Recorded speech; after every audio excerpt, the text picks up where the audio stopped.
बिस्मिल्लाहिर्रहमानिर्रहीम। अस्सलाम वालेकुम। ये आपका अपना डिजिटल प्लेटफॉर्म है। मैं तारिक मतीन हूँ। वल्लाहु खैरुल माकिरीन। अल्लाह सबसे बेहतर तदबीर फरमाने वाला है। वही बचाएगा मेरे देश को बलाओं से, जो बारिश में शजर से घोंसला गिरने नहीं देता, क्योंकि उसकी तदबीर तमाम तदाबीर की इमाम है। इस्लामाबाद में हमने कुछ अजीब व गरीब मनाजिर देखे। आज वो मैं आपके सामने कुछ ही देर में रखूँगा, और उसके बाद ये जो अशराफिया है, इस मुल्क की रूलिंग एलीट है, इस रूलिंग एलीट से कुछ सवाल करेंगे, क्योंकि आज कुछ सवाल वहाँ से भी किए गए हैं। उनकी बात इस वीडियो में करेंगे। और इसके साथ साथ एक 30 करोड़ की करप्शन की कहानी है जो पाकिस्तान तहरीक इंसाफ के अंदर से उठ रही है। इस बारे में भी मैं आपको अपडेट दूंगा। लेकिन सबसे पहले आपसे दरख्वास्त यह है कि इस खाकसार को, इस नाचीज़ को सब्सक्राइब कीजिए, लाइक कीजिए, कमेंट कीजिए, बेल आइकॉन प्रेस कीजिए। और यही दरख्वास्त अलग न्यूज़ के लिए भी है। अब आ जाइए इस वीडियो के मौज़ूआत की तरफ। देखिए, सबसे पहले तो मैं आपके सामने रखना चाहूँगा कि इस्लामाबाद में क्या हुआ। पेशावर से एक फैमिली आई, मुतासरा फैमिली थी। इन्होंने सुप्रीम कोर्ट ऑफ पाकिस्तान के सामने सड़क पर एहतजाज शुरू कर दिया। शरई दस्तूर पर ये लोग एहतजाज कर रहे थे। मौके पे पहुंच गई पुलिस। पुलिस ने एक खातून को, उसके छोटे छोटे से बच्चों को, बिलक रहे थे, रो रहे थे, उठाया, गाड़ी में डाला। फिर उसके बाद इनकी जो वालदा थी उनको भी पुलिस वालों ने उठाया, और वहाँ पर रिपोर्टर्स वगैरह ने उनसे बात की। उन्होंने अपना मामला बताया कि वो इंसाफ का हुसूल चाहते हैं। पेशावर में 2 लोग कत्ल कर दिए गए, घर पर, जायदाद पर कब्जा कर लिया गया, दुश्मन ताकतवर है, इंसाफ चाहिए। चीफ जस्टिस काजी फायज ईसा साहब से इंसाफ मांगने आए हैं। और उसका ये कहना था कि उनके एक भाई को तो इतना मारा गया है कि वो अपना जहनी तवाज़ुन खो चुका है, और मारने वाली पुलिस है। वो ये कहानी सुना रहा था। पुलिस वाले उसको उठा के वहाँ से लेकर जा रहे थे बज़ोर ताकत। अब सुप्रीम कोर्ट ऑफ पाकिस्तान है, जहाँ इंसानी हुकूक का एक मॉन्यूमेंट भी बन रहा है, उसके सामने कोई शख्स एहतजाज कर रहा है और हमारी पुलिस ये कर रही है। तो अगर आप पाकिस्तान में, मैं पहले भी आपसे कहता हूँ, और आप में से बाज़ लोगों ने कहा कि ये नहीं कहना चाहिए, लेकिन अगर आप पाकिस्तान में एक आम आदमी हैं तो आपकी ज़िंदगी कुत्ते का गू है। लेकिन अगर आप ताकतवर आदमी ना, रूलिंग एलीट के, अशराफिया के, तो फिर आप वज़ीर आज़म हाउस में बैठ के सुप्रीम कोर्ट के जजेस को ललकारते हैं, उनको इमरानदार, इमरानडू, फिर उसके बाद उनको दीगर गालियां देते हैं, उनको सासू मोटो नोटिस, सास ज़दा जज, ये सब करते हैं। उनको सहूलतकार कहते हैं। ये लफ्ज़ आमतौर पर दहशतगर्दों के लिए इस्तेमाल होता है। ये सब करते हैं, और उसके बाद जत्था लेते हैं। फजलुर रहमान की जमात का जत्था, नून लीग का जत्था बाहर आते हैं चीफ जस्टिस बंदयाल के लिए। चीफ जस्टिस डैश बीप आया है, नारे लगाते हैं। फिर उसके बाद गालियां देते हैं, और वहां पर पुलिस आपकी सहूलतकार बनती है। पुलिस जो है वो लेकर आती है अपने साथ पानी के ट्रक्स, लोगों को पानी पिलाती है, वहां पर लोगों को मुंह धुलाने का बंदोबस्त करती है। सब कुछ पुलिस करती है। रेड जोन के गेट्स वेट्स फलांग के वो लोग आते हैं। जजेस बेचारे अंदर महसूर हो जाते हैं। यह आप कर सकते हैं अगर आप इस मुल्क की रूलिंग एलीट हैं। नहीं है आप एक आम आदमी है तो आपकी जिंदगी कुत्ते का गू है। इसी मुल्क में हमने अभी देखा ना कि वो आइन की बात हो रही थी, आइन के आर्टिकल्स की बात हो रही थी, हुदूद व क़ुयूद की बात हो रही थी, लेकिन एक आम आदमी के लिए आइनी तहफ़्फ़ुज़ वगैरह कुछ भी नहीं है। ये आज हमें इस्लामाबाद की पुलिस ने, इस हुकूमत ने, इस मुल्क में दारुल हुकूमत में करके दिखा दिया। और ये बार बार होता है। क्या रोना रोना, ये पंजाब में, पंजाब असेंबली के सामने नाबीना अफराद एहतजाज करते हैं, वहाँ पर भी होता है। ये सिंध में भी होता है। रेड जोन में दाखिल होने की कोशिश करें, असातिज़ा हों, क्लर्क्स हों, एप्का वाले हों, वहाँ पर उन लोगों की भी ऐसी की तैसी कर दी जाती है। ये दीगर शहरों में हो, बलूच मुजाहिरीन वगैरह हो, हर जगह। तो इस मुल्क में ये जो आइनी हुकूक है ना, ये आइनी हुकूक एक ढकोसला है। ये हासिल है रूलिंग एलीट को। बाकी उसके अलावा मैं और आप, हमारी ज़िंदगी क्या है, मैं आपको बार बार बता चुका हूँ, पहले भी बहुत बार बताया। अब आ जाइए इस वीडियो के सियासी मौजू की जानिब। मरीम नवाज शरीफ साहिबा ने आज लाहौर में एक तकरीब से खिताब किया है, और उस खिताब में मरीम नवाज शरीफ साहिबा वैसे तो बात कर रही थीं कि बच्चियों की हौसला अफजाई करें। अभी उन्होंने एक वर्दी भी पहनी थी, तब भी उन्होंने बच्चियों की, ख़वातीन की हौसला अफजाई की थी। लेकिन इस मौके पर भी मरीम नवाज शरीफ ने जो घर के अंदर रिफ्ट चल रही है ना, इस रिफ्ट को जाहिर किया, और मजमे में खड़े होकर जाहिर किया, तकरीब में खड़े होकर जाहिर किया। पंजाब स्टेडियम में पिंक गेम्स, इसकी इफ्तिताही तकरीब थी। मरीम नवाज शरीफ ने वहां पर कहा कि आप जितनी बच्चियां यहां खड़ी हो, आप सब चीफ मिनिस्टर पंजाब हो। बच्चियों का बड़ी तादाद में पिंक गेम्स में शिरकत करना खुशाइंद है। और मरीम नवाज शरीफ ने यह कहा कि अगर बेटा चीफ मिनिस्टर बन सकता है तो बेटी भी चीफ मिनिस्टर बन सकती है।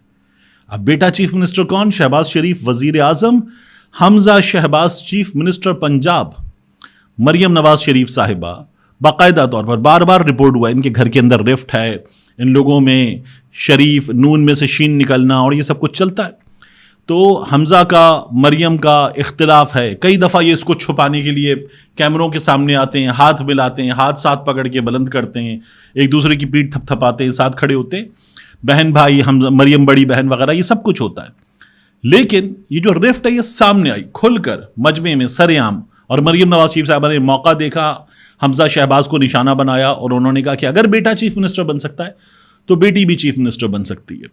یہ جو اسحاق ڈار صاحب کو اس وقت ڈیپٹی وزیر اعظم بنایا گیا، ان کے اپنے قریب ترین نون لیگی صحافی وہ یہ بتا رہے ہیں کہ نواز شریف گروپ کی کامیابی، کچھ دنوں میں دوسری کامیابی، تیسری کامیابی، نواز شریف اپنے فیصلے کر رہا ہے، نواز شریف یوں کرے گا. اسحاق ڈار آ گیا، اسحاق ڈار جو ہے وہ اب محمد اورنگزیب کے نیچے کام نہیں کرے گا. اسحاق ڈار آ گیا، اسحاق ڈار جو ہے اب وہ ڈی فیکٹو پرائم منسٹر بن کے دکھائے گا. اب شہباز شریف جو ہے وہ سیریمونیل پرائم منسٹر ہوگا، اسحاق ڈار چلائے گا، اسحاق ڈار یہ سب کچھ کرے گا. نواز شریف نے یہ کر کے دکھا دیا ہے.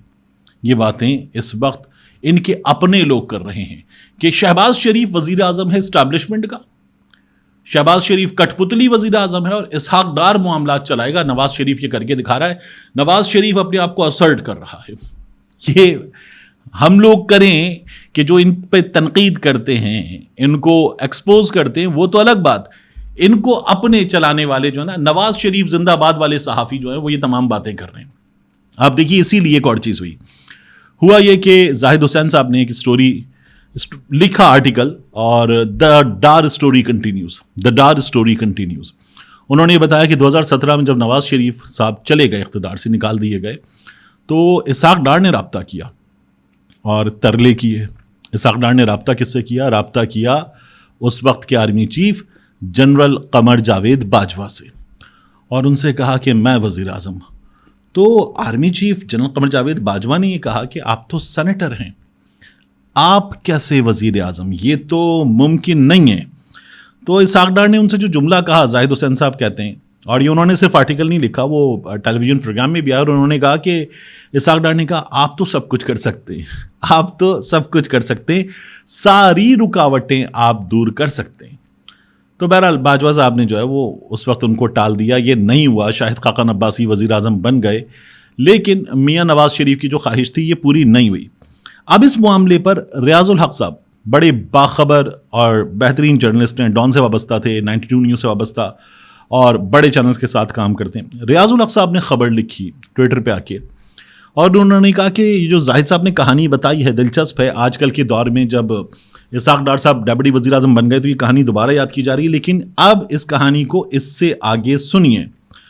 وہ کہتے ہیں جنرل باجوہ سے ڈار صاحب کی اس ملاقات میں میاں نواز شریف کی رضامندی شامل تھی. یہ جو نا جنرل قمر جاوید باجوہ صاحب، پیٹھ میں چھرا آپ نے گھونپا، حکومت آپ نے چلتی کی، آپ نے فیض حمید نے، آپ نے ہمیں نکال دیا. کیوں نکالا؟ باہر جا کے میاں نواز شریف صاحب نے وہاں سے تقریر کی تھی، گجرانوالہ کے جلسے میں، پھر کوئٹہ کے جلسے میں، سندھ میں زرداری صاحب کی جماعت نے تقریر نہیں کرنے دی تھی. ویسے ایک اور بات یاد آئی، زرداری صاحب اپنا گورنر پنجاب بھی لے آئے، مخدوم احمد محمود، جہانگیر خان ترین کے رشتہ دار. مخدوم احمد محمود صاحب جو وہ جنوبی پنجاب میں سندھ کے تھوڑے سے حصے میں جو گھوٹکی وغیرہ والا ہے، یہاں پر ذرا اپنی گرپ رکھتے ہیں. تو مخدوم احمد محمود پہلے بھی گورنر پنجاب رہ چکے ہیں، زرداری صاحب نے انہیں گورنر پنجاب لگایا تھا، اب بھی لگا دیا ہے. تو یہ بھی ایک اہم اپڈیٹ ہے. بہرحال تو وہ یہ بتاتے ہیں کہ میاں نواز شریف کی رضامندی شامل تھی اس بات میں کہ جنرل باجوہ سے اسحاق ڈار صاحب نے یہ بات کی. لیکن شہباز شریف کو ریاض الحق صاحب لکھتے ہیں کہ اس معاملے سے لا علم رکھا گیا، جس کا بعد میں شہباز شریف نے بھائی سے گلہ کرتے ہوئے ذکر کیا. تو بڑے میاں صاحب نے کہا یہ اقدام رازداری کی وجہ سے اٹھایا گیا. اب اس کو ذرا سوچئے، میاں نواز شریف اسحاق ڈار کے ساتھ مل کر اسحاق ڈار کو ہدایت دیتے ہوئے ایک قدم اٹھا رہے ہیں جنرل باجوہ سے بات کرنے والا، اور شہباز شریف کو نہیں بتا رہے، شہباز شریف سے رازداری میں رکھا جا رہا ہے پورا معاملہ. تو یہ انہوں نے بتایا. اب جو عدم اعتماد کی خلیج ہے وہ انتہا کو پہنچ چکی ہے.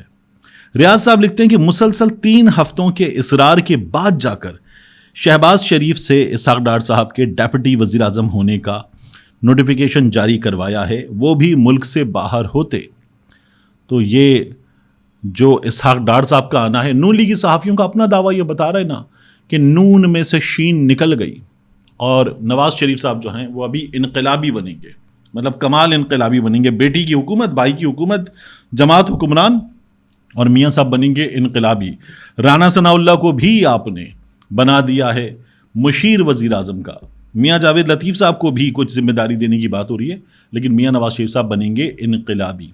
अच्छा, एक तो ये कहानी हो गई जो अंदर हमें इनके आपस में रिफ्ट की पता चल रही है। एक मामला और है, बड़ा दिलचस्प है। ये पाकिस्तान तहरीक इंसाफ के एक इनसाइडर ने बताया है। उस इनसाइडर ने जो चीज़ लिख कर दी ना, मैं वो कोट अनकोट बिल्कुल डिट्टो उन्हीं वर्ड्स में आपके सामने रख देता हूं। उस इनसाइडर ने लिख कर दिया है, also defied Khan by taking 30 crores from and adding him in Senate list. He also refused to give seat to Mubarak Zeb, Rehan's brother. We lost both seats in Bajod. ने से ये पाकिस्तान तहरीक इंसाफ के insider का अपना बताना है, 30 करोड़ रुपए लिए, सेनेट की सीट दी और इमरान खान से धोखा किया। और जो मुबारक ज़ेब है उसको भी, रेहान ज़ेब के भाई को जिनको शहीद कर दिया गया, उनको भी टिकट नहीं दिया। हम बाजोड़ में दोनों सीट्स हार गए। ये पीटीआई के एक इनसाइडर का, ठीक ठाक इनसाइडर का बताना है। तो ये अब इस पे होता ये कि आपने मौक़िफ़ क्यों नहीं लिया। मैंने पीटीआई में साहब को ये सवाल लिखकर भेजा था, कोई जवाब नहीं आया। दूसरा, मैंने पीटीआई के एक दो और लोगों से मालूम किया, मैंने कहा इस बारे में आप क्या कहते हैं। उन्होंने कहा इस बारे में जवाब तो भी देंगे। तो ये फोरम हाजिर है, साहब जवाब दे सकते हैं, बिल्कुल बता सकते हैं। मैंने ख़बर आपके सामने रख दी है। मैं अपना सोर्स ज़ाहिर है कि डिस्क्लोज़ नहीं कर सकता, लेकिन अब अंदर जो कुछ हो रहा है उस पर पाकिस्तान तहरीक इंसाफ में भी बहुत खिचड़ी पक रही है, ठीक ठाक खिचड़ी पक रही है। मिलते हैं इंशाल्लाह आपसे अगली वीडियो में।